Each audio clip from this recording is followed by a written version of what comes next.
In the last section, we discussed the API that we're going to be using for our application. Again, we're not going to make use of that API right away, so just kind of hold on to that knowledge in your head for just a little bit. It's going to be a lot easier to cover it right now rather than break up our concentration later on. So back to the task at hand. I want to take a look at our mock-up again and talk about one other big challenge that we're going to have inside of this application.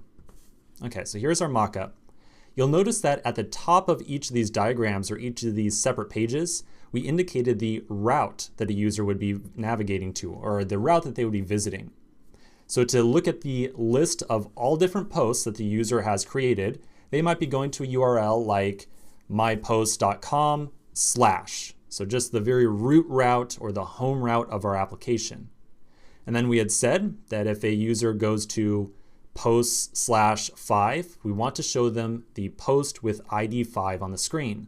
And notice how the UI that we're showing for this is distinctly different than the full list of posts over here. Finally, if a user goes to post/new, we want to show them a form to create a new post. So it's very clear that based on the URL that a user is looking at, we want to somehow show a different set of React components on the screen. And not only show a different set of React components, but we also want to say, maybe fetch a particular blog post, or we might want to fetch a big list of blog posts. So clearly, the URL has a tremendous impact on exactly what our application is doing. Now, to help us kind of manage this connection between the URL and the behavior of our application, we're going to make use of a library called React Router. In this section, we're just going to install it, then we'll take a quick pause while it installs and come back in the next section and discuss exactly what it's doing for us. So I'm going to flip over to my terminal and I'm going to install the React Router library.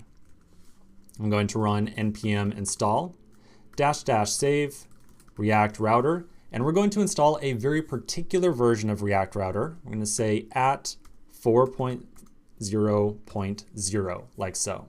So do make sure that you get the correct version on here when you run the installation. The React Router API is kind of notorious for changing over time. There have been a lot of breaking changes to the API, so it's really important to make sure that you and I are working on the same version of this library. Now you might see a little bit of a message on here about an unmet peer dependency. That's totally fine if you see something like that, don't sweat it. Okay, so while I'm going to let this thing, your installation might take a little bit longer than mine, so let's take a quick break. We're going to come back and talk about exactly what this library is doing for us.